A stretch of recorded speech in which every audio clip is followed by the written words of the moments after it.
জামাত ইসলামের কেন্দ্রীয় আমির যিনি ডাক্তার শফিকুর রহমান কালকে প্রধান উপদেষ্টার সাথে বৈঠক করার পরে এটাই জানিয়েছে যে আমরা নির্বাচনের চাইতে সংস্কারে গুরুত্ব দিতে চাই বেশি, কারণ সংস্কার না হলে এভাবে যদি আবার নির্বাচন দিয়ে দেয় ও আবার দিনের ভোট রাতে হয়ে যাবে। আমরা এটা চাই। খুব খেয়াল করে পথ চলা লাগবে। অতি ইসলাম দেখাতে গিয়ে বাইরের রাষ্ট্রগুলোর কাছে দেশকে অপমানিত এবং টার্গেটে ফেলবেন না। বিশেষ করে বিএনপির শ্রদ্ধাভাজন মহাসচিব, আমি নাম নিয়ে বলছি, মির্জা ফখরুল ইসলাম আলমগীর স্যার, মানে কয়েকদিন ধরে যে কথাগুলো বলছেন, টিআইবির মহাপরিচালক ডক্টর ইফতেখারুজ্জামান, এই লোকটা সহ যে কথাগুলো এই কয়েকদিনে বলছেন, আপনারা আশা করছি আপনাদের ভাষা পাল্টাবেন। কিছু হলে আলেমদের নামে, দেশে ইসলামপন্থীদের নামে মৌলবাদে ট্যাগ দিয়ে দিচ্ছে। আপনি কি জানেন এটা বাস্তবতা কি? এই মৌলবাদ ট্যাগ দিয়ে ইন্ডিয়া এবং ওদের দোসর যারা, তারা এই দেশের হাজার হাজার মানুষকে গুম করেছে। এই মৌলবাদ ট্যাগ দিয়ে হাজারো মানুষকে জেল খাটিয়েছে, হাজারো মানুষকে দুনিয়া থেকে বিদায় করে দিয়েছে। ওই শব্দটা আবার ওদের ফাঁদে পড়ে যদি আপনি এ দেশে বারবার বলতে থাকেন, লা তাজিদান্না আশাদ্দান-নাসি আদাওয়াতাল লিল্লাযীনা আমানুল ইয়াহুদা ওয়াল্লাযীনা আশরাকু, সূরা মায়েদার ৮২ নম্বর আয়াত। মানে আল্লাহ ১৫০০ বছর আগে ফতোয়া দিচ্ছেন, হে নবী, এই পৃথিবীতে মুসলমানদের জন্য জঘন্যতম শত্রু হিসাবে দুইটা জাতি কাজ করবে, একটা ইহুদি আর একটা খ্রিস্টান। ইহুদিরা যে আমাদের শত্রু এটা তামাম দুনিয়ায় প্রমাণিত, ইসরাইল। খ্রিস্টানরাও শত্রু। এ ঘোষণা কি আমি নিজে দিলাম না আল্লাহ দিয়েছেন?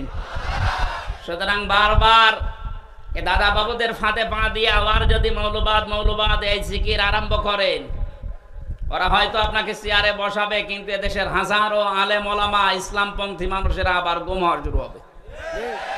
আপনি ফাঁদ টের পাচ্ছেন? সুতরাং এই শব্দ যেন আপনাদের মুখে আর কোনোদিন না শুনি। যদি এগুলো শুনি তাহলে কিন্তু জালেমদের মতো এদেশে আপনাদের এ জনগণ বিদায় করে দিবে। আপনি কাকে মৌলবাদ বলেন? মৌলবাদ না হলে এদেশে আপনার মা বাবার বিয়ে হতো? আপনি তো জারজ হয়ে আসতেন। কোথায় হাত দিয়েছেন? আশা করছি এই শব্দ যেন এদেশে আর কেউ না বলে। এই ধোয়া তুলে কিন্তু এই ১৫.৫ বছর ওরা এই থালা বাজিয়ে ওরা আমাদের উপর অত্যাচার চালিয়েছে। এটা রেকর্ড হচ্ছে, সারা দেশে কালকে যাবে। সবাই সাবধান, সে যে দল করেন আপনি করেন, কিন্তু এই শব্দটা কোন ইসলামপন্থী আলেম ওলামাদের নামের আগে যদি আপনি ব্যবহার করেন, সত্যি কিন্তু আপনার খবর আছে।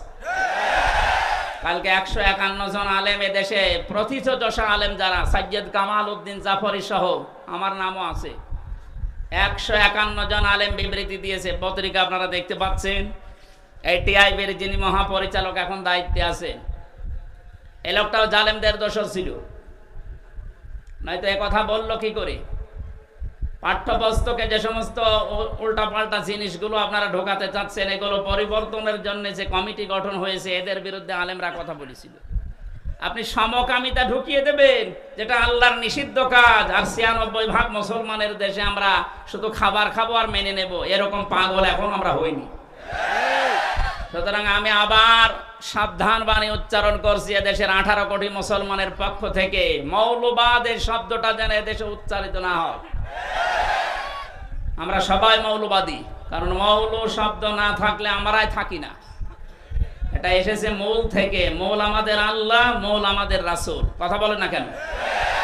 আল্লাহ রাসূল না থাকলে এদেশ থাকবে? সব বিদায় নিতে পারে, কিন্তু আল্লাহ রাসূলের বিধান এদেশে থাকবে ইনশাআল্লাহ। ১০০%-৯৬% যেখানে আমরা বাস করি, সেখানে এই শব্দ নিয়ে আজ ধোয়া তুলে আবার আপনি এই থালা বাজাবেন, আর পাশে তো আছে দাদারা, আবার আপনাদেরকে দিয়ে অত্যাচার, জুলুম, নির্যাতন, খুন গুম চালাবে না। আমরা চাচ্ছি এই জন্য এই ৬৫ জন না, ১০০ জনের পরিবর্তন করে চেয়ারগুলো সব সংস্কার করতে চাই, আর এটা খুব তাড়াতাড়ি। কথা বলেন। আল্লাহ যেন সম্মতি দেয়, যিনি দায়িত্বে আছেন তাকে। আগস্ট বিপ্লবের ৫ তারিখের যে আয়াতটা আমি বলতে চাচ্ছিলাম ১৫০০ বছর আগে নাজিল হওয়া, কিন্তু দেখেন মিলে যাচ্ছে। সূরা আনআম আয়াত নাম্বার ৪৪-৪৫, খেয়াল করে শুনবেন। আল্লাহ পাক বলেন, ফালাম্মা নাসু মা যুকিরু বিহি ফাতাহনা আলাইহিম আবওয়াবা কুল্লা শাইইন। রব্বুল আলামিন বলেন, তাদেরকে আমি আমার নিদর্শনগুলো, আমার বিধিবিধানগুলো, আমার আয়াতগুলো তাদের কাছে গিয়েছিল, তারা পেয়েছিল, কিন্তু তারা ভুলে গিয়েছিল। যখন এই মানুষগুলো আমার আয়াত জানার পর, দেখার পর, বোঝা শোনার পর ভুলে গেল, আমি আল্লাহ তাদের এই ক্ষমতা, তাদের এই শান্তি, তাদের এই পাওয়ার আমি আল্লাহ দিনের পর দিন আরো বাড়িয়ে দিলাম।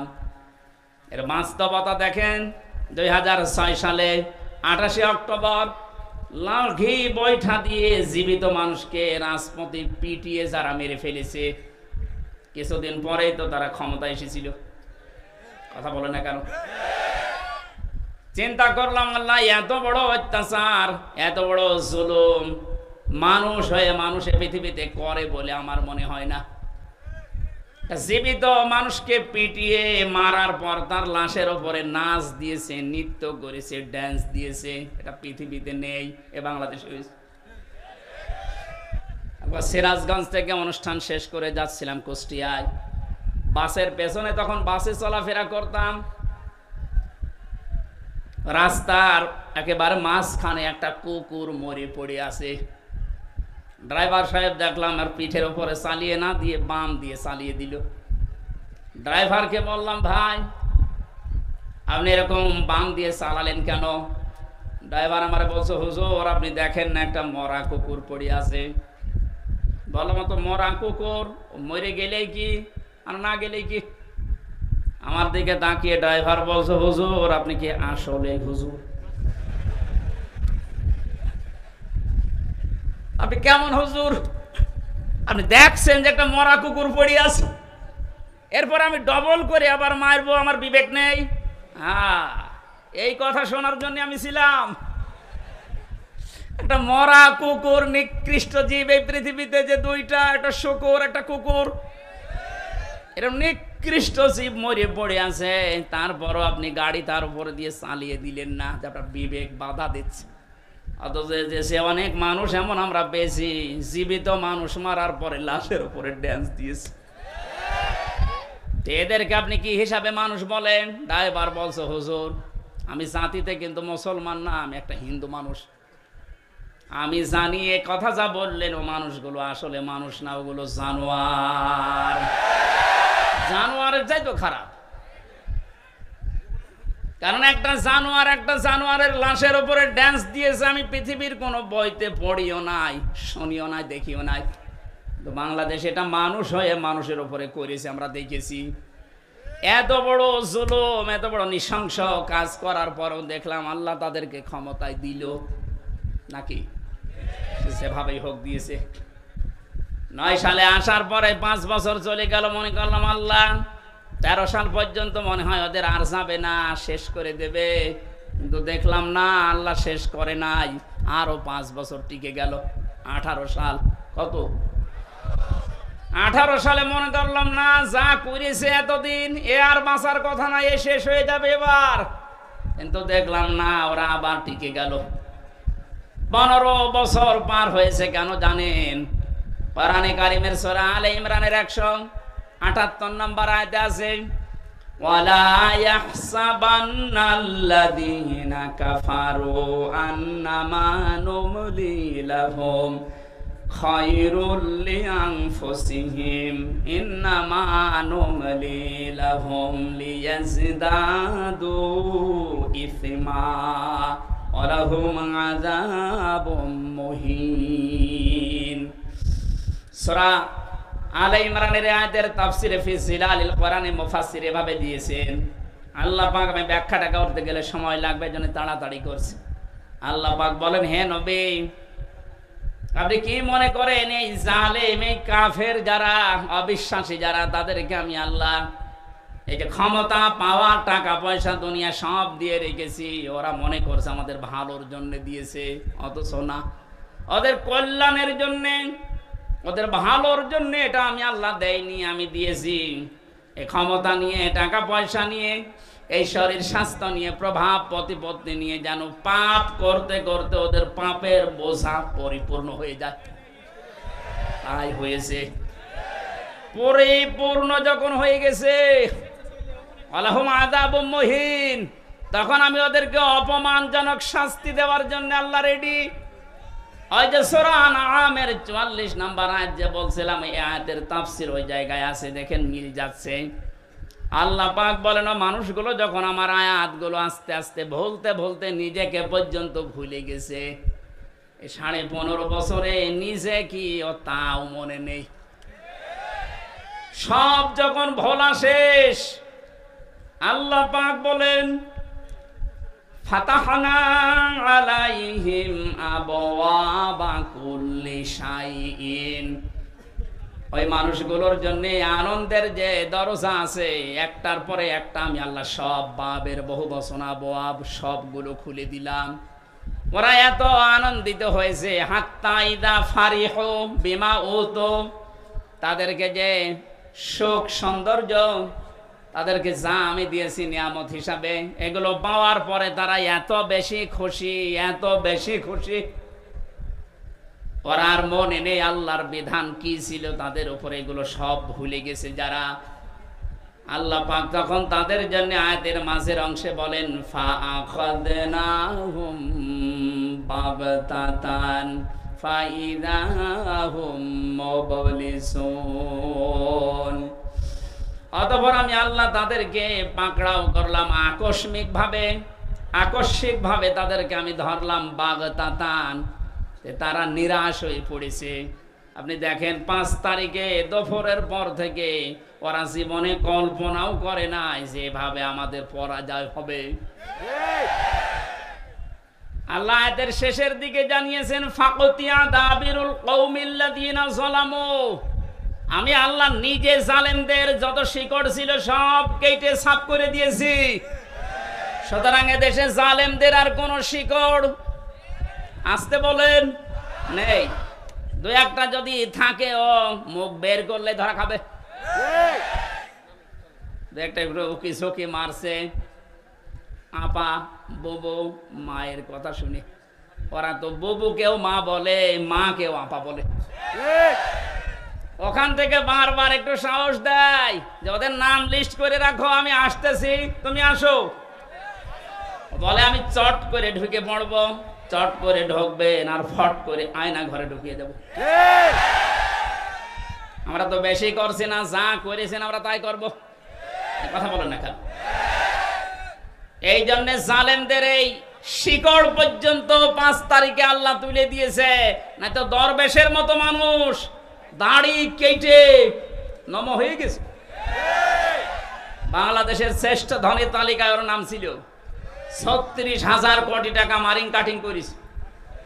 আর সে পালিয়ে যাচ্ছে কি করে দেখেছেন? শিকড় যদি থাকতো তো ওটা ধরে থাকতে পারতো না, শিকড়ই নেই। দাড়ি পর্যন্ত কেটে ফেলেছে নবীর সুন্নাতকে।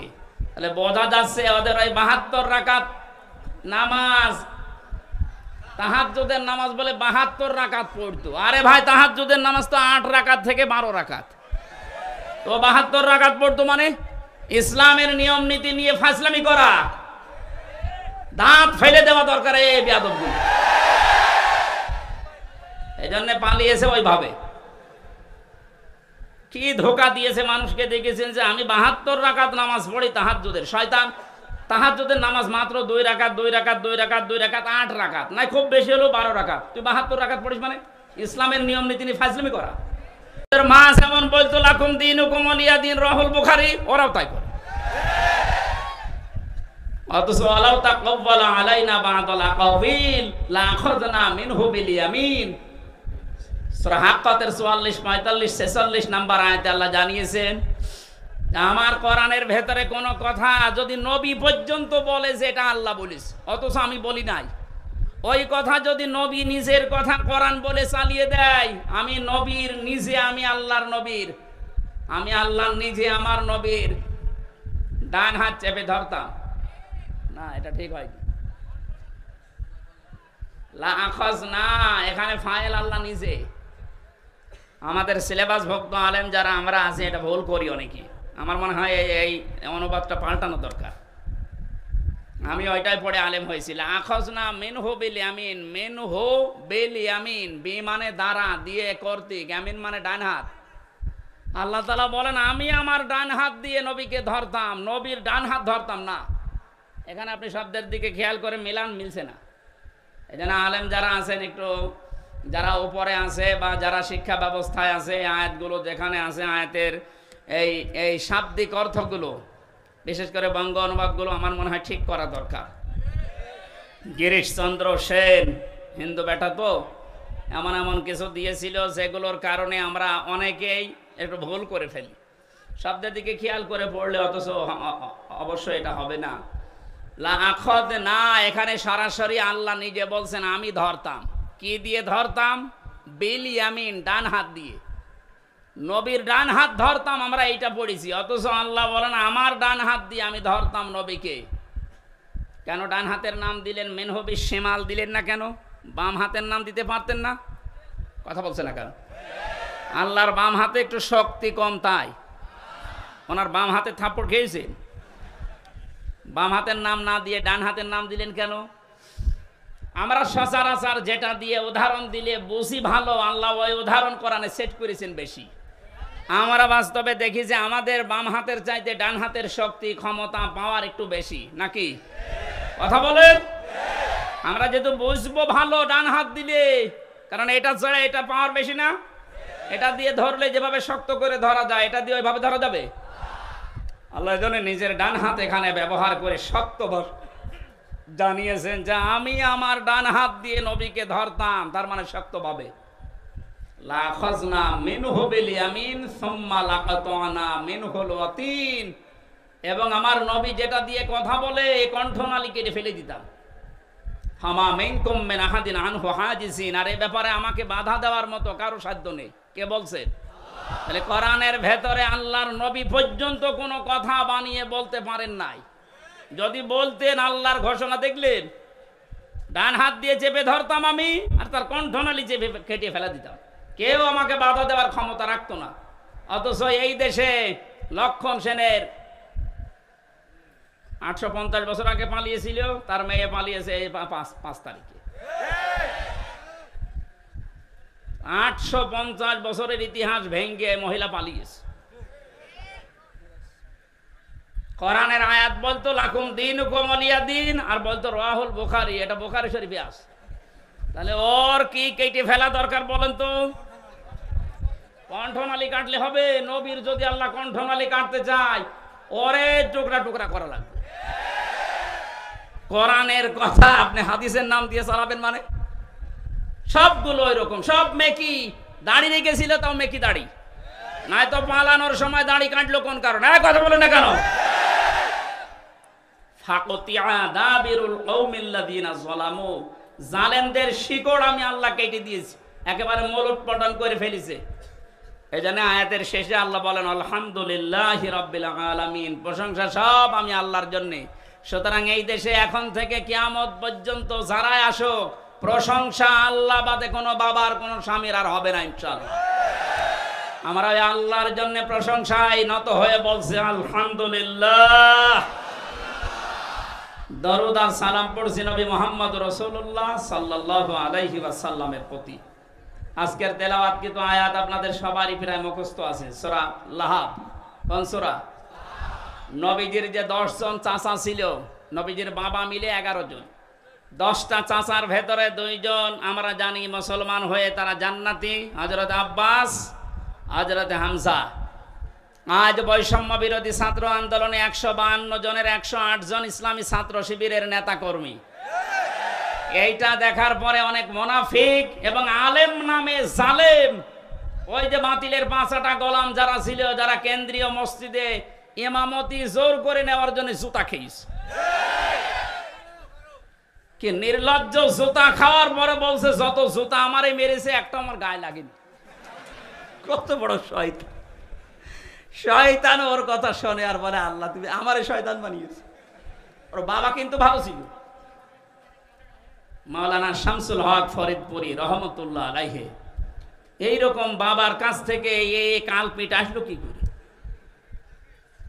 কওমি মাদ্রাসার হাজার হাজার আলেম, আমি আলেমদেরকে জেলখানায় পেয়েছি, ৭৬ জন তো আমার সাথে ছিল।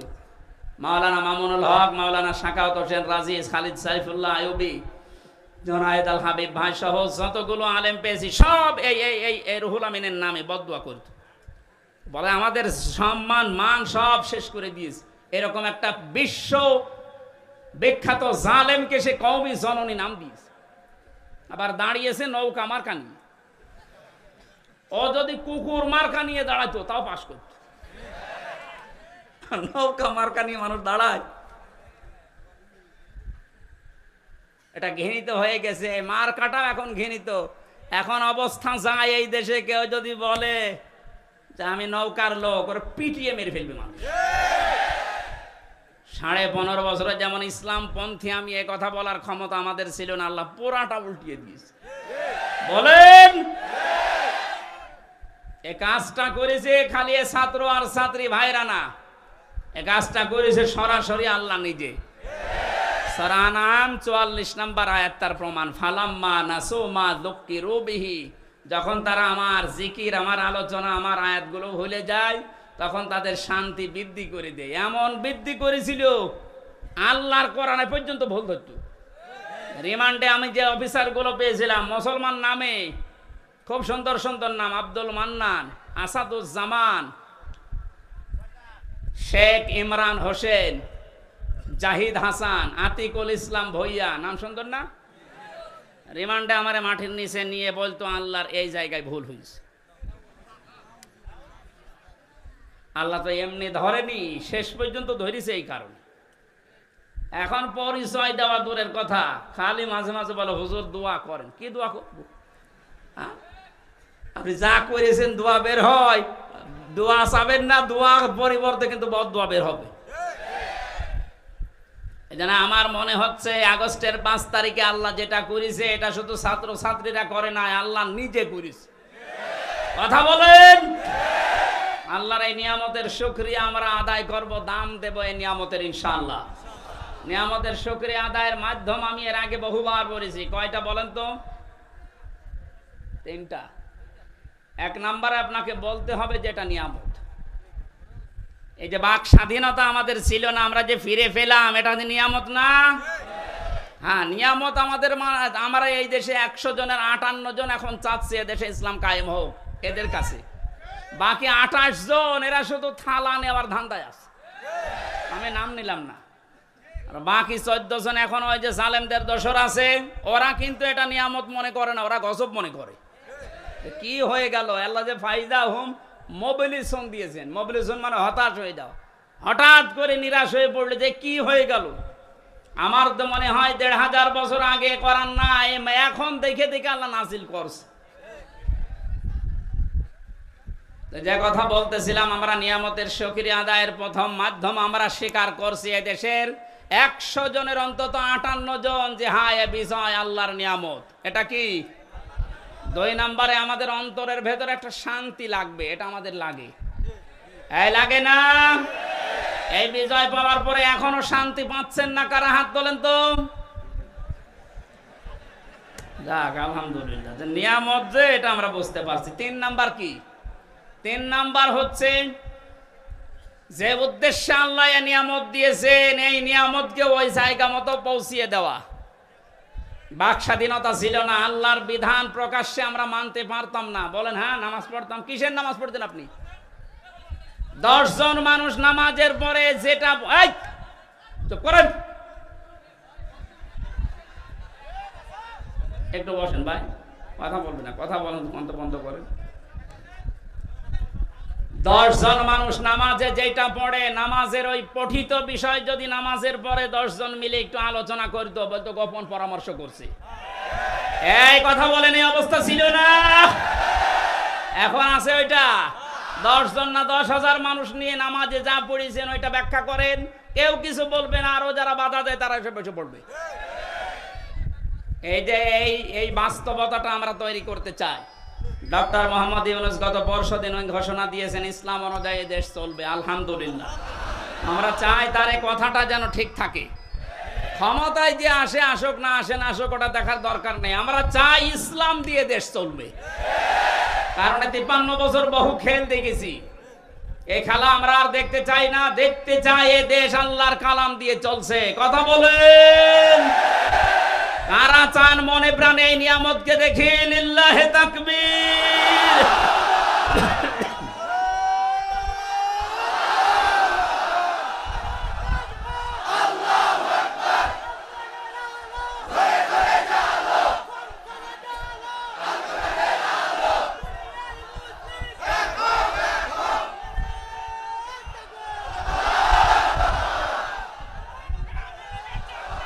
আলহামদুলিল্লাহ, আমরা নিয়ামত শুকরিয়া আদায় কিভাবে করে? আয়াতটা পাবেন সূরা ইব্রাহিমের 7 নম্বর আয়াতে, ওয়াইদ তাআযানা রাব্বুকুম লাইন শাকারতুম লাযিদান্নাকুম ওয়া লাইন কাফারতুম ইন্না আযাবি লাশাদীদ। আমি ব্যাখ্যায় যাচ্ছি না, আপনারা বাড়িতে মিলিয়ে নিন। সূরা লাহাব পড়েছি। নবীজির দুইজন চাচার ভেতরে একজন হযরতে আব্বাস আর একজন হযরত হামজা রাদিয়াল্লাহু তাআলা আনহুমা। এই দুইজন জান্নাতি, এতে আমাদের সন্দেহ আছে? সাহাবায়ে কেরাম প্রত্যেকে আল্লাহর জান্নাতি, সন্দেহ আছে আমাদের? না, প্রত্যেকটা সাহাবী জান্নাতি।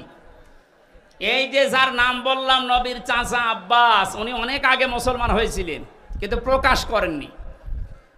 আজ এই সমন্বয়কদের 108 জনের, সব 152 জনের 108 জন শিবিরের, এই জন্য অনেক জালেম নামে আলেম, আলেম নামে জালেম। আর যারা মুনাফিক, আমি নাম নিলাম না, এরা এখন উচ্চবাচ্য করছে, বিশেষ করে কিছু রাম আর বামরা পরিচয় গোপন করে তারা এই কাজ করলো, এরা মুনাফিক। আরে শয়তান! হযরতে আব্বাস নিজে পরিচয় গোপন করে আবু জেহেলের সাথে ছিলেন, এমনকি নবীর বিরুদ্ধে পর্যন্ত বদরের ময়দানে যুদ্ধ করতে গেছে আবু জেহেলের সাথে, অথচ তখনও তিনি মুসলমান। তার পুরা জীবনী পড়ে দেখেন। তাহলে পরিচয় গোপন করে ইসলামের কাজ করা, নবীর কাজ করা, এটা নবীর সাহাবীদের সুন্নাহ, নবীর মাদের সুন্নাহ। নবীর মা হযরতে মুসা আলাইহিস সালামের মা তার সন্তানকে গোপন করে, পরিচয় গোপন করে দুধ পান করিয়েছিলেন, নিজের আপন সন্তানকে। এটা কোনোদিন শোনেননি? হযরতে ইব্রাহিমকে নিজের মা পরিচয় গোপন করে লালন পালন করেছিলেন। এই কথা বলে না কেন? এরকম একটা দুইটা না, হাজার হাজার ঘটনা ইতিহাসে আছে। সুতরাং ইসলামী ছাত্র শিবিরের যে ভাইরা, সাদিক কায়েম ভাই সহ যারা, এসএম ফরাদ সহ যারা পরিচয় গোপন করে জালেমদের সাথে মিশে ওদের গোড়া কেটে দিয়েছে, এদের সংবর্ধনা দেওয়া দরকার। আর এরা এখন ফতোয়াবাজি করছে, হ্যাঁ পরিচয় গোপন করলো এরা মুনাফিক। আরে শয়তান! মুনাফিক হওয়ার যে লক্ষণগুলো কোনটা পেয়েছিস ওর ভেতরে? মুনাফিকের যে 4টা আলামত আছে: কথা বললে মিথ্যা কথা বলে, ওয়াদা দিলে খেলাপ করে, আমানত রাখলে খেয়ানত করে, আর কারো সাথে ঝগড়া হলে গালি দেয়। তো এইগুলো কাদের ভেতরে পাওয়া যায় আপনি দেখতে পাচ্ছেন না? মুখের ভাষা দেখেছেন টকশোতে, যেটা 72 রাকাত নামাজ পড়তো, ওর মুখের ভাষা দেখেছেন? বাকি গেল না, নাই বললাম। এদের মুখের ভাষা শুধু না, এদের চরিত্র ওই রকম নিকৃষ্ট। বুড়ো হয়ে কবরে চলে যাচ্ছে, তারপরও উল্টাপাল্টা কাজ ছাড়ে না। ওদের চরিত্র প্রত্যেকেরটা এরকম, একটারও ভালো পাইনি আমি। যত মানুষকে নাম শুনি দেখি এখন বাস্তবে, প্রত্যেকটা চরিত্র শয়তানের চাইতেও খারাপ। এখনো পর্যন্ত যদি আপনার হুঁশ না ফেরে, এতে কবে আবার হুঁশ ফিরবে বলেন তো? আমরা যেহেতু তাফসিরুল কোরআন মাহফিল দিয়েছেন, তাফসিরের দিকে যাচ্ছি, এজন্য ঐতিহাসিক একটা প্রেক্ষাপট বলছি। নবীদের আরো 2 জন চাচা জাহান্নামী, একটা আবু লাহাব আর আবু তালেব। এই যে আবু লাহাব, যে লোকটা, তার নামে আল্লাহ একটা সূরা নাজিল করলেন। কেন দিয়েছেন? ঐতিহাসিকরা লিখেছে, এটা বুখারী শরীফের ভেতরে আছে। এই যে আব্বাস রাদিয়াল্লাহু তাআলা আনহু, তার সন্তান আব্দুল্লাহ বর্ণনা করছেন, বিশ্বনবী নবুয়ত পাওয়ার পর হেরা গুহা থেকে যখন হযরতে খাদিজাতুল কুবরার কাছে এসে বললেন, ইয়া খাদিজা জাম্মিলুনি জাম্মিলুনি, আমাকে ঢেকে দাও, আমি আমার নিজের জীবনের উপরে আশঙ্কা করছি, ভয় পাচ্ছি। আমার জীবন সম্পর্কে আমি ভীত সন্তুষ্ট, আমি ভয় পেয়েছি, এই এই এই এই দেখেছিলাম, এক পা আকাশে এক পা জমিনে, বিশাল এক ফেরেশতা আমার কাছে এসেছিল। হযরতে খাদিজাতুল কুবরা ওই দিন নবীজিকে 6টা সান্ত্বনা দিয়েছিলেন। এখানে মা বোন যারা এসেছেন খুব খেয়াল করে মিলাবেন। হযরতে খাদিজাতুল কুবরা ওই দিন ডাক দিয়ে বলেছেন, আবুল কাসেম ভয় পাবেন না আপনি, কাল্লা কখনোই না, আল্লাহি মা ইউখজিকাল্লাহু আবাদান, আল্লাহ কখনো আপনাকে অপমান অপদস্থ ভয় দেখাতে পারে না, আপনাকে লাঞ্ছিত করতে আল্লাহ পারে না। কে বলছেন এ কথা? স্ত্রী। কে বলছেন? বলেন বলেন। আমরা বাইরের জায়গা থেকে কাজকর্ম করে কর্মজীবন শেষ করে দিনের দাওয়াত দিয়ে বাড়িতে আসার পর আমাদের স্ত্রীরা যদি এই 6টা কথা যেটা খাদিজাতুল কুবরা বলেছিলেন, আপনার সম্পর্কে, আমার সম্পর্কে, আমার স্ত্রী, আমার ঘরের মানুষ যদি বলতে পারে, আপনি বুঝবেন আপনি নবীর পথে আছেন। আর যদি দেখেন যে না এগুলোর একটাও বলছে না, তাহলে বুঝবেন আপনি নবীর তরিকায় নেই, অন্য তরিকায় আছেন। খাদিজাতুল কুবরা এতটুকু বাক্য উচ্চারণ করার ভেতরে তিনি আল্লাহর নবীকে শুনিয়েছিলেন আল্লাহর নাম 2 বার, আল্লাহি আল্লাহর কসম, কাল্লা কখনো না, মা ইউখজিকাল্লাহু আবাদান কখনো আল্লাহ আপনাকে অপমান অপদস্থ করতে পারে না। ছোট একটা বাক্যে খাদিজাতুল কুবরা আল্লাহর নাম বললেন কয়বার? আরো জোরে। অথচ তিনি তখন পর্যন্ত মুসলমান হননি, কারণ তিনি এখনো দাওয়াত পাননি। মুসলমান হবেন কি করে? মুসলমান না হওয়ার পরেও তিনি এ পর্যন্ত খাদিজাতুল কুবরা আল্লাহর নামে 2 বার উচ্চারণ করে নবীকে অভয় দিচ্ছেন, আপনি ভয় পাবেন না। ইন্নাকা লা তাসিলুর রিহমা, গরম পানিটা পানিকে খেলা করার জন্য নিয়ে আসলেন? কিছু লাগবে না, আপনি এখানে বসেন, বসেন, বেকার ডিস্টার্ব করলেন।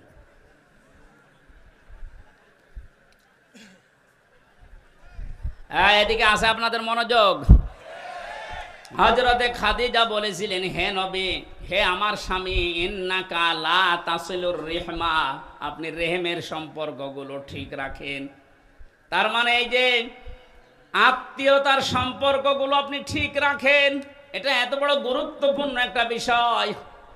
আজকে আমরা বাংলাদেশে অনেকের ভেতরে এই আচরণটা পাচ্ছি না। ধর্ম বাবা পাতিয়েছে রাজশাহীতে, বছরে 3 বার করে যায় সেখানে, অথচ নিজের আপন বোন গরিব সেখানে বছরে 1 বারও যায় না। আর এটা যায় না তার কারণ আছে, অন্যতম বাধা হচ্ছে এই লোকটার স্ত্রী। এই কথা বলছে না কেন? এমন অনেক বউ আছে নিজের ননদকে, নিজের দেবরেরকে যদি স্বামী সাহায্য করে তাহলে তার মন পাওয়া যায় না। অথচ ধর্ম আত্মীয় পাতিয়েছে সে শিবগঞ্জে, সেখানে আপনি 5 বার বউ নিয়ে যান, ও আনন্দে আছে, ও খুশি আছে। সম্মানিত মা বোন যারা এসেছেন, আপনি কি মনে করেন শুধু নামাজ পড়া, রোজা করা আর কালো বোরকা পরা ইবাদত না? আপনি যদি মনে করেন যে আপনার স্বামীর হায়াত আরো বেড়ে যাক, বেশি দিন আমার স্বামী দুনিয়ায় বেঁচে থাক, আমার স্বামীর মান সম্মান, টাকা পয়সা, ইজ্জত আবরু আরো বেড়ে যাক, নবীজি বলেন ওই স্ত্রীর উচিত সে যেন তার স্বামীকে বারবার তাকিদ দেয়, তুমি যাই করো অন্তত এর রেহেমের সম্পর্কগুলো ঠিক রাখো। আত্মীয়তার সম্পর্ক যেগুলো আছে রক্তের, এইগুলো তুমি ঠিক রাখো। এরকম বউ আছে কার ঘরে বলেন তো? হাত তোলেন। ঠিক আছে, আলহামদুলিল্লাহ, তাও তো 3-4 জন আছে। আমি হাসির জন্য বলি নাই, হাজার হাজার মানুষের ভেতরে মাত্র 3-4 জন। বাকিগুলোর অবস্থা কোন জায়গায় আছে এখন বলেন? খুব ঝামেলায় আছি আমরা নাকি? সম্মানিত মা বোনেরা, এটা যে ইবাদত আপনি অনেকে জানেই না। আপনার স্বামীর সাথে যার যার রক্তের সম্পর্ক আছে, তার বোন, তার ভাই, তার চাচা, ফুফু, তার মা বাবা, এগুলোর সাথে যেন সম্পর্ক ঠিক রাখে আপনি তাকিদ দেবেন, এইটাও আপনার নামাজের মতো সওয়াব হবে। আর যদি এগুলো কাট করার জন্য চেষ্টা চালান, আপনার নামাজ রোজাও কাট হয়ে যাবে। কথা বলেন। নবীজির স্ত্রী বলছে আপনি ভয় পাবেন না, কারণ যারা রক্তের সম্পর্ক ঠিক রাখে তাদেরকে কেউ ভয় দেখাতে পারে না। আর আমরা ভয় পাই কারণ আমাদের রক্তের সম্পর্কগুলো ঠিক নেই। 2 নম্বরে স্ত্রী বলছেন তাহমেলুল কাল্লা, হে আমার স্বামী, কখনো আপনাকে আল্লাহ অপমান করতে পারে না, আপনাকে অপদস্থ করতে পারে না, কারণ আপনি মানুষের বোঝা বহন করেন। বাস্তবতার দিকে তাকান, এই হাদিসের এই এদিকে তাকান। হে আবুল কাসেম, হে আমার কাসেমের পিতা, হে আমার স্বামী, আপনাকে আল্লাহ ভয় দেখাবে না, কারণ আপনি মানুষের বোঝা বহন করেন। কারণ এই পৃথিবীতে মানুষের বোঝা যারা বহন করে তাদেরকে আল্লাহ ভয় দেখান না। অথচ বাস্তবে দেখলাম কি, এই 15.5 বছরে কত বোঝা আমাদের মাথার উপরে চাপিয়ে দিয়ে উনি পালিয়েছে। আমাদের মাথার উপরে 1 লক্ষ টাকার ঋণের বোঝা। গত 8 দিন আগে আমার একটা মেয়ে হয়েছে, হাফসা জান্নাত, ওর মাথার উপরে এখন 1 লাখ টাকা ঋণ। কি আমি বানিয়ে বলছি? সব বসে আছে, জিজ্ঞাসা করেন। কত মানুষকে আপনি পা হারা, চোখ হারা, হাত হারা করে এই যে বোঝা, পরিবারের বোঝা বানিয়ে দিয়ে পালিয়ে গেলেন।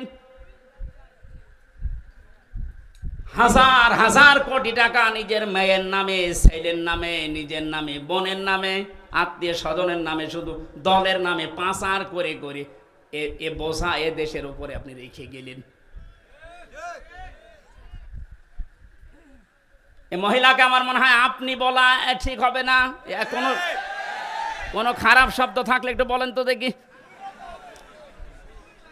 কারণ তো সম্মানিত মানুষ না। সম্মানিত মানুষকে আপনি বলা যায়? কত রকমের বোঝা আমাদের মাথার উপরে, যে হাজারো কষ্টের বোঝা, দুঃখের বোঝা, ঋণের বোঝা, হাজার হাজার বোঝা মাথার উপরে চাপিয়ে উনি পালিয়ে শুনেন আরামে আছে। আপনি নবীর আদর্শ মানেন নাই। নবীর আদর্শ হচ্ছে পৃথিবীতে মানুষের বোঝা বহন করা, হালকা করে দেওয়া, আর আপনি আরো বোঝা দিয়ে গেলেন। আপনি নবীর উম্মত না। কি বলতে চাইলাম আপনি না বুঝলেও এরা বুঝেছে। সুতরাং যারা মানুষের বোঝা আরো ভারী করে দেন, হালকা না করে বোঝা আরো ভারী করেন, আরো বেশি করে দেন বোঝা। এই যে 3টা বছর আমার জেলে রেখে কত রকমের বোঝা আমার উপরে চাপিয়ে দিয়েছিলেন, আমার পরিবারের উপরে, আমার মা বাবার উপরে, আমার সন্তানের উপরে কত বোঝা চাপিয়েছিলেন। তারা খেয়ে না খেয়ে 3টা বছর পার করেছে। কি কারণে? কোনো কারণ নেই, এমনি। কি কারণে বলেন তো? এমনি না, না, কোনো কারণ নেই। কয়েকদিন আগে আমার মামলা খারিজ হয়ে গেছে সব, বিচারপতি কর্তৃক, আদালত কর্তৃক এটা প্রমাণিত যে আমার কোনো দোষ পাইনি, আমি নির্দোষ। সুতরাং নির্দোষ মানুষকে আপনি 3টা বছর জেলে রেখে যে বোঝা দিলেন, এখন তো আপনি আরামে আছেন। আমিও চাই আমার মতো 3 বছর আপনি জেলে থাকেন। আর ব্যারিস্টার আরমানকে গুম করেছিলেন, তার জন্য 8 বছর। 8 আর 3 কত হয়? আমান আজমিকে 8 বছর, কত হয়? 19 বছর আগে থাকবেন মাটির নিচে, এরপরে আপনি চট করে ঢুকে পড়বেন। হাজারো মানুষের মাথার উপরে দুঃখের বোঝা, কষ্টের বোঝা, ঋণের বোঝা সব চাপিয়ে উনি এখন আরামে আছেন। নবীর উম্মত। কিসের উম্মত? 14 বার হজ করলেও পট্টি মাথায় দিয়ে তসবিহ হাতে নিয়ে, এটা নবীর উম্মতের বাইরে। নবীর উম্মতের বাইরে যারা, ওটা হয় কাফের না অন্য কিছু। একটা কথা যদি কেউ ভুল প্রমাণ করতে পারে বলেন এ পর্যন্ত। নবীর উম্মত আপনি কোনটা দিয়ে বলবেন? নবীর কাজ ছিল মানুষের বোঝা হালকা করে দেওয়া, আর ওদের কাজে 15.5 বছরে হাজারো মানুষের পরিবারে শুধু বোঝাই দিয়ে গেছে। একটা মানুষকে জেলে দেওয়া মানে তার পুরা পরিবারটা বোঝা বহন করা। সে নিজেরা খেতে পারে না, জেলখানায় টাকা পাঠানো লাগে 10,000 20,000 করে। তাও 2 দিন 5 দিন 10 দিন পরে ছেড়ে দিলে তো হয়। 3 বছর 5 বছর 10 বছর আপনি কত রকমের বোঝা দিয়ে গেলেন। এই যে 2880 জন এখন হাসপাতালে বেডে কাতরাচ্ছে, এই মানুষগুলোর কারো পা নেই, হাত নেই, ঠ্যাং নেই, কারো অন্ডকোষ উড়ে গেছে। এগুলো এই বোঝা এখন বহন করবে কে? যারা শহীদ হয়েছে 1077 জন, সেগুলো তো বাদ দিলাম, তার তো গেছে। যেগুলোকে এই যে বোঝা এখন পরিবারের জন্য, এগুলো কে টানবে বলেন তো? আপনি নবীর উম্মত দাবি করেন, নবীর কাজ ছিল বোঝা আরো হালকা করে দেওয়া, বোঝা বহন করা। আর আপনি বোঝাগুলো সব দিয়ে, ঋণের বোঝা দিয়ে গেছে, কোটি কোটি টাকা পাচার করে এখন এই দেশের প্রত্যেকটা মানুষের উপরে 1 লক্ষ টাকা করে ঋণ। মাথা পিছু। ডক্টর মোহাম্মদ ইউনূস উদ্যোগ নিয়ে যে দেশ থেকে যত টাকা পাচার হয়েছে সব টাকা ফেরত নেওয়া হবে, রাষ্ট্রীয় কোষাগারে জমা হবে, এবং যারা টাকা দিতে পারবে না তার বউ ছেলে মেয়ে রাষ্ট্রের কাজে লাগবে, কোনো ছাড় নেই। এ বোঝা আমরা বহন করবো কি করে? তারপরও আমেরিকাতে এই অনুষ্ঠানে গিয়ে উনি যে ডলারগুলো নিয়ে এসেছেন, এভাবে যদি আনতে পারেন দেশটা দাঁড়াবে। এত ঋণ, এত বোঝা বহন করা সম্ভব? তো আরামে আছে বোনকে নিয়ে, খাচ্ছে আর ঘুমাচ্ছে, আর মাঝে মাঝে বলছে আমি চট করে আসতেছি। স্ত্রী 3 নম্বরে বলেছিলেন, হে আবুল কাসেম, কাসেমের পিতা, আতাহমিলুল আতাকসিবুল মাদুমা, আপনি মানুষের বস্ত্র, যাদের বস্ত্র নেই তাদের বস্ত্রের ব্যবস্থা করেন, যারা উলঙ্গ অর্ধ উলঙ্গ তাদেরকে আপনি ঢেকে দেন। আর আপনি কি করলেন? এই 15.5 বছরে কত মানুষের পোশাক আপনি খুলে নিয়েছেন। পোশাক মানে শুধু এই পোশাক না, হাজার হাজার আলেমদের চরিত্রের উপরে কলঙ্ক দিয়ে তাদের পোশাক খুলে নিয়েছে। এ মাওলানা মামুনুল হককে জেনার তহমত দিয়ে তার নিজের স্ত্রী, আমি 3 বছর লোকটার সাথে ছিলাম, আপনার চাইতে আল্লাহর ভয় তার ভেতরে কম নেই যে সে জেনা করবে। আপনার নিজের সারা জীবন একটু মিলান তো, জেনায় ভরপুর। আপনার হাতের জেনা, মুখের জেনা, চোখের জেনা, বাকি জেনার নাম নাই বললাম। আর আলেমদের উপরে এটা চাপিয়ে তার পোশাক খুলে নিয়ে মানুষের কাছে প্রমাণ করতে চেয়েছে যে চরিত্র ভালো না। কোরআনের পাখি বিশ্বনন্দিত মুফাসসিরকেও তারা নাম দিয়েছে যে ধর্ষক। শয়তানে বিশ্বাস করবে? রিমান্ডে আমারে ওরা আল্লামা সাইদি এবং আর একটা মহিলার কণ্ঠ এক জায়গায় করে শোনাতো, দেখেন আপনার হুজুররা কি চরিত্র খারাপ। ওরে শয়তান, নিজেদের চরিত্র ওরা আলেমদের উপরে চাপিয়ে। এই যে ছোট হুজুর যেটা ছিল রফিকুল ইসলাম মাদানী, ওরা পুরা উলঙ্গ করে হাতের ছিলে, ওর হাতের উপরে একটা দিয়েছে সিগারেট, আর আবার ধরুন একটা মেয়ে লোক নিয়ে ছবি তুলে বলেছে এটা ছেড়ে দেবো। দেখেন কত চরিত্র ওদের কখন জায়গায় পৌঁছেছে। আল্লাহর নবী আরো মানুষের পোশাক পরিয়ে দিত, আর এরা পোশাক খুলে নিচ্ছে। হাজার হাজার মানুষের চরিত্রের পোশাক, গায়ের পোশাক পর্যন্ত খুলে খুলে এই 15.5 বছর আনন্দ করিস। এরা নবীর উম্মত না, কারণ এটা নবীর আদর্শ না। কথা বলেন। আপনি মেহমানদারি করেন, অতিথি পরায়ণ। আজ তাকান সারা দেশের দিকে, নবীর এই আদর্শগুলো যারা ধারণ করে তাদের হাতে আমরা দেশটা দিতে চাই। জামাতের কেন্দ্রীয় আমির ডাক্তার শফিকুর রহমান নিজের পরিবার ওই রকম না, তারপরও এই শহীদদের পরিবারে 2 লক্ষ করে টাকা পৌঁছিয়ে দিচ্ছে সারা দেশে। যার পোশাক নেই তাকে ঢেকে দেওয়ার জন্য চেষ্টা চালাচ্ছে। যার অঙ্গহানি তার বাড়িতে গিয়ে হাসপাতালে যে খোঁজ নিচ্ছে, তে মানুষগুলোর চরিত্র তো রসুলের সাথে মিলে যাচ্ছে। কথা বলেন।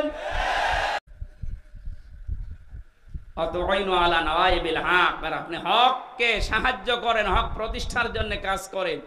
নবীজির স্ত্রী যা যা বলেছিল নবীর পক্ষে, আমরা এখন বাস্তবে দেশে বাংলাদেশ জামাত ইসলামী, ইসলামী ছাত্র শিবিরের ভেতরে দেখতে পাচ্ছি।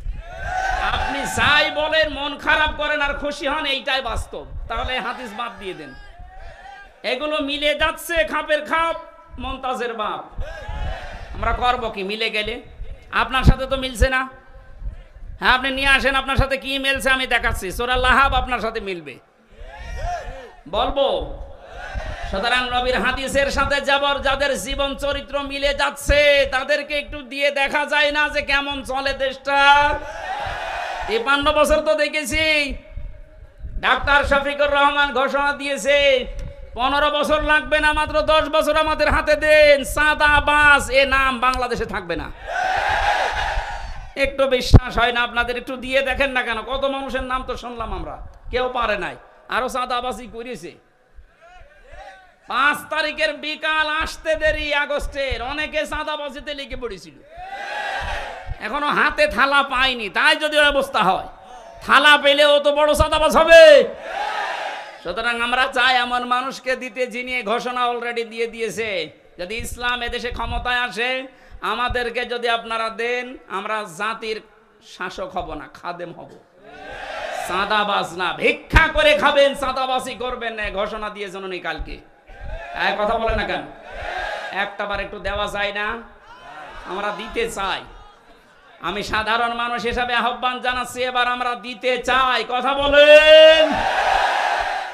যে জরিপটা শোনালাম, 100 জনের 14 জন জালেমদের অনুসারী, এখনো 100 জনের 28 জন ওই থালা থালা, আর 100 জনের 58 জন এখন চাচ্ছে ইসলাম কায়েম হোক। এটা মাত্র এই 1.5 মাসের ব্যবধানে। আরেকদিন কিছুদিন যেতে দেন, 100 জনের 100 জনই চাইবে এদেশে ইসলাম কায়েম হোক। আমরা ওইটা দেখতে আছি। হ্যাঁ, অতি উৎসাহী হয়ে অতি ইসলাম পালন করবেন, এই মনোভাব নিয়ে কোনো জঙ্গিবাদ, সন্ত্রাসবাদ এরকম কোনো কাজ যেন করবেন না এই দাদাদের পাল্লায় পড়ে।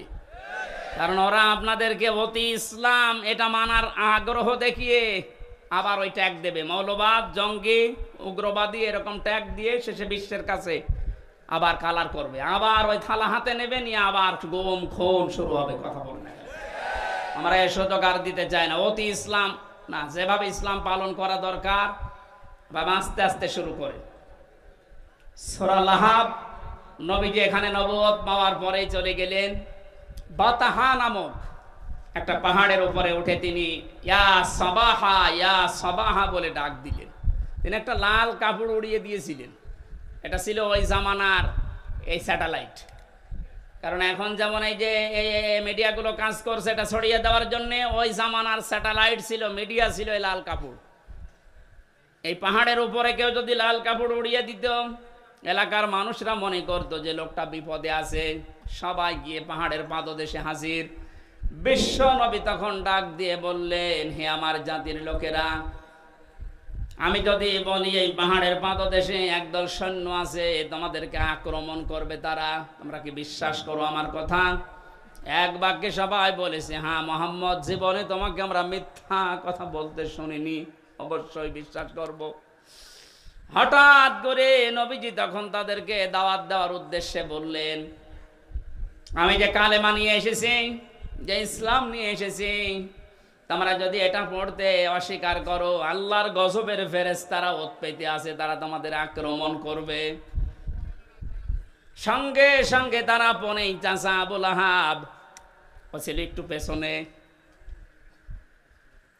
নিজে মাটির উপর থেকে একটা পাথর তুলে নিয়ে আল্লাহর নবীর দিকে নিক্ষেপ করেছে আর বলেছে, তাব্বালাকা লিহাদা জামাতানা ইয়া মুহাম্মদ, হে মুহাম্মদ তুই ধ্বংস হয়ে যা, এই জন্যই আমাদেরকে তুই একত্রিত করলি। জোরে বলেন নাউজুবিল্লাহ। আল্লাহ রাব্বুল আলামিন সহ্য না করে সঙ্গে সঙ্গে তার নামে আয়াত নাজিল করেছেন, তাব্বাত ইয়াদা আবি লাহাবি ওয়া তাব। আয়াতের প্রথম অংশে আল্লাহ ধ্বংস কামনা করলেন তার, আর দ্বিতীয় অংশে তার পরিচয় তুলে ধরলেন। এবার আসেন মূল শিক্ষায়। কালকে ঐতিহাসিক সরোয়ার্দী উদ্যান ঢাকাতে আমি এই পয়েন্টের উপরে আলোচনা করেছিলাম, নবীজির সাথে দুনিয়ায় যারাই বিয়াদবি করে আল্লাহ তাদেরকেই ধ্বংস করে দেয়। আজ ফ্রান্স থেকে শুরু করে বাংলাদেশে অনেকে নবীজিকে নিয়ে কটূক্তি করছে। স্পষ্ট ভাষায় বলতে চাই, এদেশে কিন্তু নবীর উম্মত 96%। নামাজ কালাম আমরা কম পড়তে পারি, নবীর উম্মত এ ব্যাপারে আমাদের কোনো সন্দেহ বলেন? আপনি বুঝে করেন আর না করেন, নবীকে নিয়ে যদি কোনো কটূক্তি হয়, 15 বছর তো বাবাকে নিয়ে কিছু করলে তাই খবর ছিল। নবীকে আপনি গালিগালাজ করেন, অসুবিধা নেই, কিন্তু দিন পাল্টিয়ে গেছে।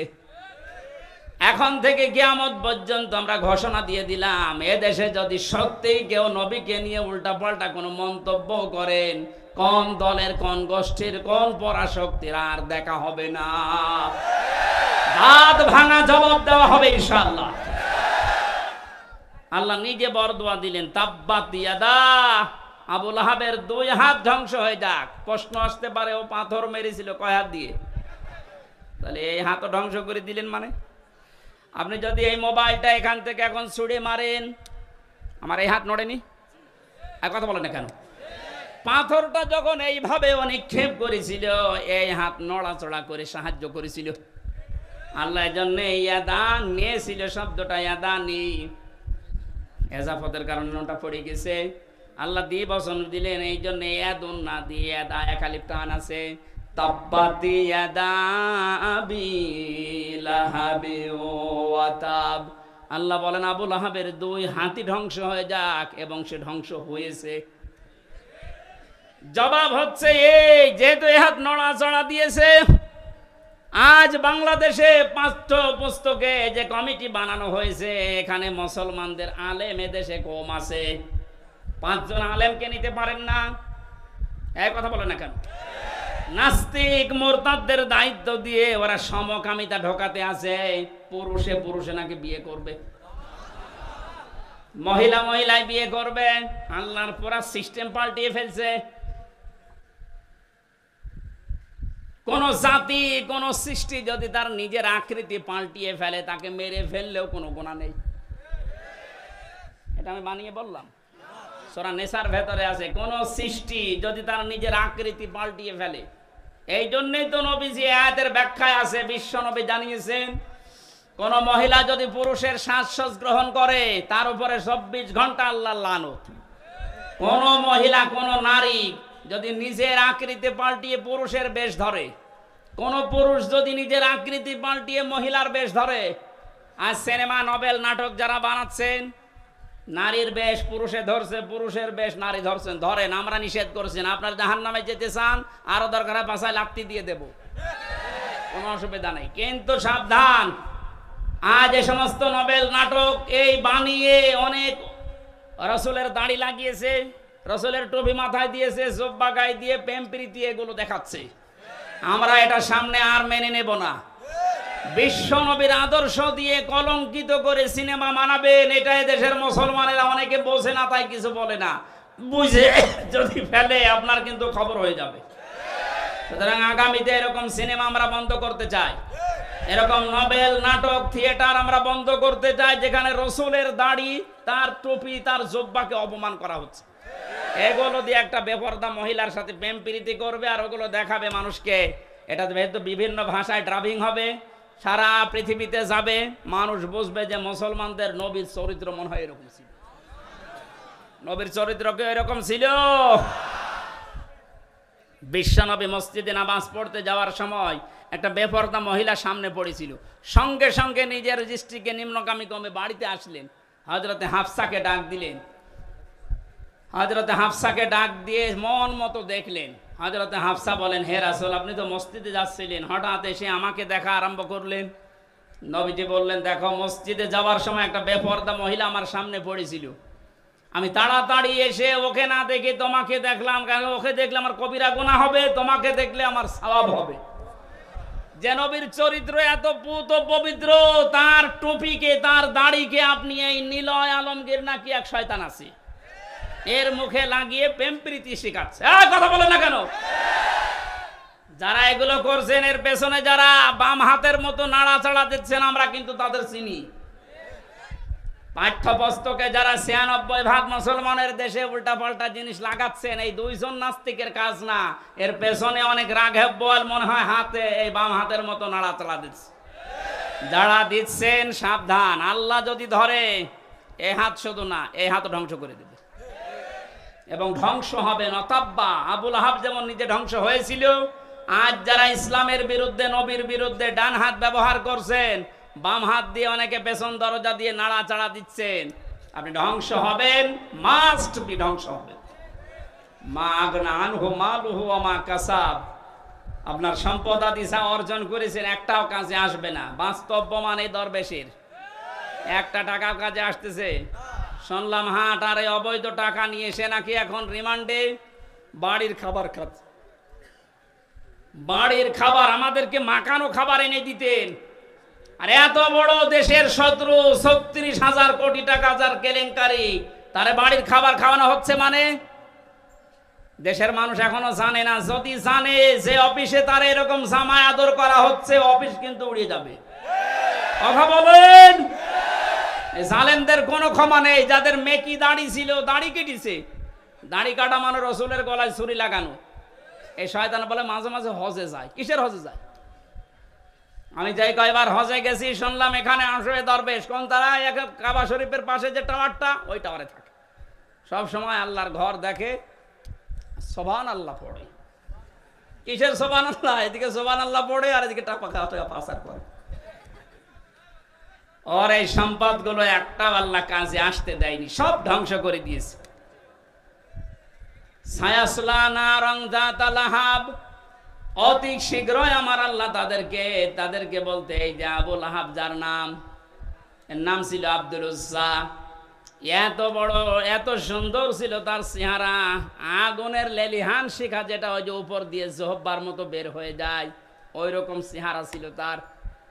আল্লাহ পাক বলেন অতি শীঘ্রই আমি তাকে আগুনের লেলিহান শিখায় প্রবেশ করাবো, আমরাতুহু, এবং তার স্ত্রীকেও। প্রশ্ন আসতে পারে তার স্ত্রীর দোষ কি?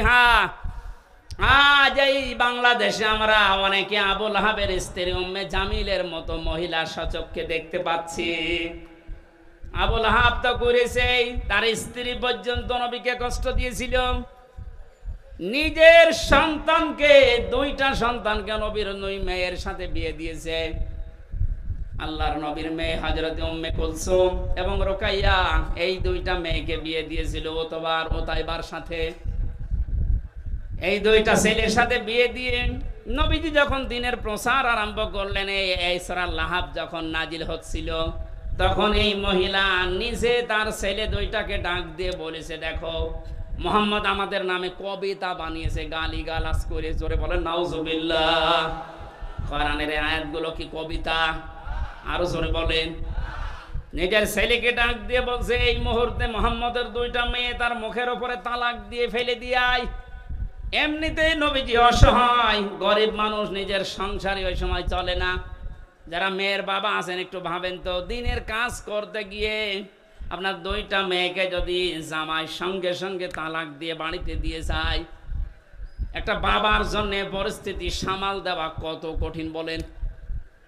আল্লাহর নবী ওই দিন এত বেশি কন্দন করেছিলেন, ছেলে দুইটা তার মায়ের কথা শুনে তার স্বামীকে দিয়ে এই কাজ করিয়ে দুইটা মেয়েকে তালাক দিয়ে নবীজির বাড়িতে ফেলে দিয়ে আসলেন।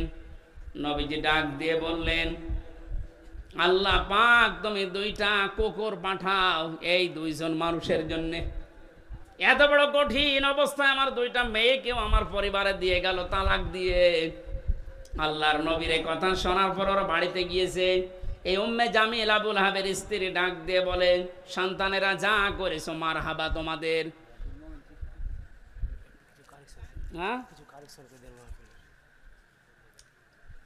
তোমাদেরকে মুহাম্মদের মেয়েকে ওখানে দেওয়ার সময় কিছু কোনো কথাবার্তা কি শুনতে পেয়েছো?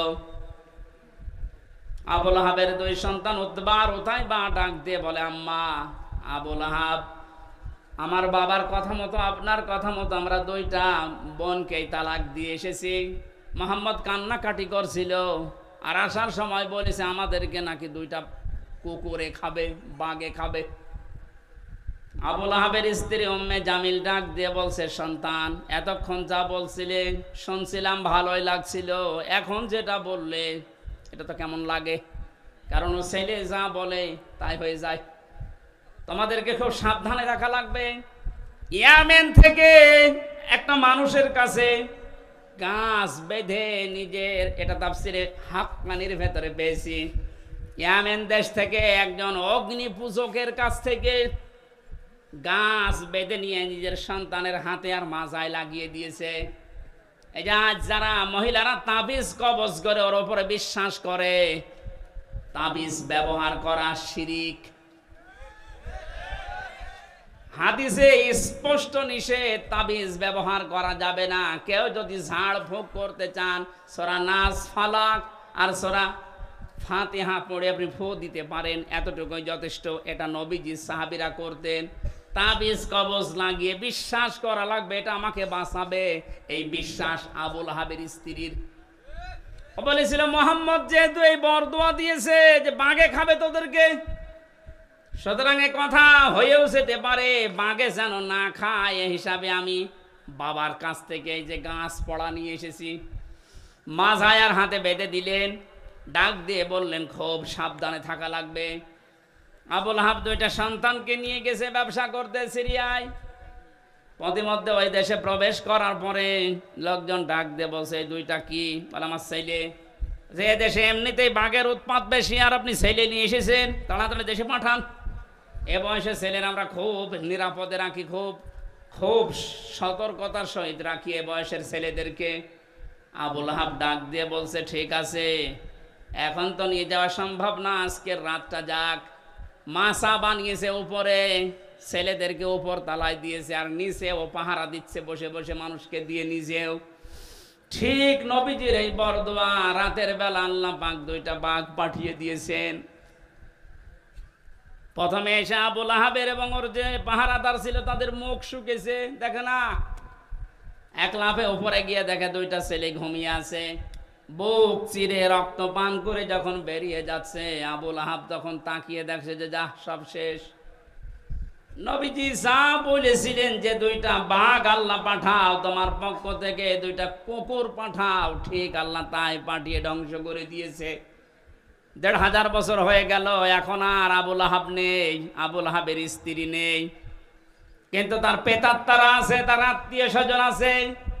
নবীর আদর্শ যারা মেনে চলে, নবীর উত্তরাধিকার যারা, নবীর ওয়ারিস যারা, নায়েবে রাসূল যারা, তাদেরকে আপনি যা করছেন, এদের বরদোয়া কোনো কাজে লাগবে না বলে কি মনে হয় আপনার? কোরআনের পাখি যা যা বলেছিল জীবনে, আমরা তো দেখছি সব একটা একটা করে মিলে যাচ্ছে। উনি বলেছিলেন জালেমদেরকে, দেশে ইঁদুরের গর্ত তোমরা পাবে না, ঠিক পাচ্ছে না? ইঁদুরের গর্তে জায়গা আছে ওদের। বলেছিলেন যে এই দেশে নাড়া দেওয়া হবে, দিল্লি মামুগার বাড়ি গিয়ে পড়বা, একেবারে তাই পড়িস। ৩ নাম্বার, ওনার একটা স্বপ্নের কথা মাঝে মাঝে বলতেন, এই দেশে জালেমদের নাকের উপরে কোরআনের পতাকা পতপত করে উড়বে। এই স্বপ্ন বাস্তবায়ন হবে ইনশাআল্লাহ। আবুল আহাব বাড়িতে আসলেন, প্লেগ রোগ দেখা দিল তার শরীরে। আল্লাহ রাব্বুল আলামিন এত কঠিন ভয়ঙ্কর রোগ তাকে দিয়েছিল, তার কাছে যে যায় তার এই রোগ হয়। শেষ পর্যন্ত ধুকে ধুকে মারা যায়, পড়েছিল, পচে গলে দুর্গন্ধ বের হচ্ছিল। আশপাশের লোক এসে, তার আত্মীয় স্বজন যারা আছে তাদেরকে ডাক দিয়ে বলছে, আপনারা কি মানুষ? নিজের বাবা, নিজের আত্মীয় মরে পড়ে আছে, পচে গলে মা দুর্গন্ধ বের হয়, আপনারা মাটি দেন না। তখন ডম বা মসি যাদেরকে বলা হয়, এরকম মানুষ, আফ্রিকার কালো মানুষদেরকে ডাক দিয়ে দূরে গর্ধ করে বাঁশ দিয়ে ঠেলা দিয়ে লাশ ওখানে দিয়ে, এরপরে পাথর দূর থেকে নিক্ষেপ করে করে ওরে মাটি দিয়েছে। আল্লাহ রাব্বুল আলামিন এটাই জানাতে চেয়েছেন, আমি ওকে এমন কঠিন ভয়ঙ্কর শাস্তির ভেতরে ফেলেছিলাম, নবীর বিরুদ্ধে, নবীর ওয়ারিসদের বিরুদ্ধে কিয়ামত পর্যন্ত যারা অবস্থান নেবে জমিনে, আমার আল্লাহ তাদেরকে ঠিক এইরকম অপমান করে বিদায় দেবেন। হাম্মালাতাল হাতাব ফি জিদিহা হাবলুম মিন মাসাদ, এই মহিলার নামে আল্লাহ এই 2টা আয়াত নাযিল করলেন। এই কারণে পৃথিবীতে যত মহিলা নবীকে কষ্ট দিয়েছে, তার ভেতরে এই মহিলা 1 নাম্বার। এত বেশি কষ্ট দিত নবীকে, তার স্বামীকে সাহায্য করে করে, যেখানেই নবীজি দাওয়াত দিত, সে তার স্বামীকে নিয়ে বলতো, ওই পাগলের কথা শুনবা না। লোকজন এসে বলতো, আমরা তো পরিচিত না, পাগল বলেন কি এই লোকটা, আপনারা কে? তখন পরিচয় দিত, এইটা ওর চাচা আর আমি ওর চাচি। জোরে বলেন নাউজুবিল্লাহ। বিশ্বনবী সবচাইতে বেশি কষ্ট পেয়েছিলেন এই 2 জনের দ্বারা ইসলাম প্রচার করতে গিয়ে। এই জন্য আল্লাহ আবু জেহেলের নামে কোরআনে আবু জেহেল নামে কোনো সূরা দেয়নি। আছে সূরা আলাকের ভেতরে আবু জেহেলের নামে একটা সূরা, একটা আয়াত আছে শুধু। আর এই লোকটার, মানে এর বর চরিত্র এত খারাপ ছিল, এত কষ্ট নবীকে দিয়েছে, আল্লাহ নিজে তাদের নামে আয়াত নাজিল করে না, শুধু পুরা সূরাটাই নাজিল করে দিয়েছে। আমাদের শিক্ষা নেওয়া লাগবে, আগামী পৃথিবীতে বিশ্ব নবীর নামে কোনো উল্টাপাল্টা কথা যেন কেউ না বলে। নবী তো নেই, নবীর ওয়ারিসরা আছে। কথা বলেন না কেন? নবীর এই ওয়ারিসদের বিরুদ্ধে যারা আজ মৌলবাদ ছড়াচ্ছেন, আপনাদেরকে আমরা সাবধান করেছি, আর কোনোদিন এই শব্দ দিয়ে নবীর ওয়ারিসদেরকে গালি দেবেন না। আপনারা কেন দিচ্ছেন আমরা জানি, আপনারা দাদাদের ফাঁদে পা দিয়েছেন। ওরা ফাঁদে পা দিয়ে যদি 15 বছর এত গণক্ষম করতে পারেন, আবার যদি ফাঁদে পা দেওয়ার চেষ্টা করেন, এদেশের যারা সাধারণ মানুষ আপনাদেরকে সাপোর্ট করে, যদি একবার বুঝে ফেলে যে আপনারাও দাদাদের দাসর দালাল, একবারে জালেমদের মতো আপনাদেরও বিদায় করবে ঝাঁটিয়ে। আল্লাহ আশা করি আমাদেরকে সম্মতি দেবেন, বলেন আমিন। বুখারী শরীফের একটা হাদিস পড়েছিলাম, মান রাআ মিনকুম মুনকারান, যে ব্যক্তি দেখে কোনো অন্যায় কাজ তার সামনে হচ্ছে, শরীয়ত বিরোধী ইসলাম বিরোধী কাজ, তার ইমানের প্রথম দাবি হচ্ছে সে যেন হাতের দ্বারা বন্ধ করে দেয়। হাত মানে শুধু এই হাত না, ক্ষমতার, পাওয়ারের, টাকা পয়সার প্রভাব প্রতিপত্তির। সুতরাং এখন যেহেতু উন্মুক্ত দুনিয়া, এদেশে কোনো অন্যায় কাজ যদি দেখেন শরীয়ত বিরোধী, এটা ইসলাম বিরোধী, মানবতা বিরোধী, সে যেই হোক, আমাদের যতটুকু যার হাত আছে, ক্ষমতা আছে, টাকা পয়সা আছে, প্রভাব প্রতিপত্তি আছে, ইমানের প্রথম দাবি ওইটা দিয়ে বাধা দেওয়া। কেউ যদি বলে না আমি ওর ভেতরে নেই, আমি লা ইলাহা ইল্লাল্লাহ, কাউকে কিছু বলি না, ওটা মুনাফিক। এটা ইমানের প্রথম দাবি। দ্বিতীয় নম্বরে যদি হাতের দ্বারা কাজ না হয়, নবীজি বলেন সে যেন প্রতিবাদ করে মুখে, যেটা এখন আমরা অধিকাংশ মানুষ করছি। এটা জারি রাখা লাগবে জালেমদের বিরুদ্ধে। কোন জালেম যেন কিয়ামতের আগে চেয়ারে এসে আর বসতে না পারে। জালেমদের তালিকা করে করে মোড়ে মোড়ে দোকানে দোকানে টাঙিয়ে দেন। কোন জালেম যেন আর মাথা উঁচু করে দাঁড়াতে না পারে। কথা বলেন। এটাও যদি আমরা না পারি, শেষ পর্যন্ত অন্যায় দেখে যেন অন্তত ঘৃণা করি অন্তর দিয়ে, আর এটা চেষ্টা করি কি করে এটা বন্ধ করা যায়। যালিকা দাফুল ঈমান, নবীজি বলেন এটা ঈমানের একেবারে সর্বনিম্ন পর্যায়। এইটাও যদি না থাকে, বুঝবা তোমার ঈমান নেই, তুমি একটা বেঈমান। আল্লাহ আমাদেরকে যেন বেঈমানের খাতায় নিয়ে না যায়। ঈমানের এই তিনটা স্তরের যে স্তরে আমরা পারি, প্রথমটা পারলে তো ফার্স্ট ক্লাস, দ্বিতীয়টা পারলে সেকেন্ড ক্লাস, শেষেরটা পারলে থার্ড ক্লাস। অন্তত যে কোনো একটাই তো থাকতে পারি নাকি? আজকের এই কাজটা যেহেতু একটা ভালো কাজ, কোরআন প্রচারের কাজ, তাআওয়ানু আলাল বিররি ওয়াত তাকওয়া, ভালো কাজে একে অন্যকে সাহায্য করো। আপনারা নিজেরা করেননি, ওরা করেছে, ওনারা সাহায্য চাচ্ছে, আপনাদের সমর্থ মতো দিয়েছে। এখন যারা যাচ্ছে ওদের কাছে অন্তত এই আয়াতটা মেনে নিয়ে কিছু সর্বশেষ একটু দিয়ে যান।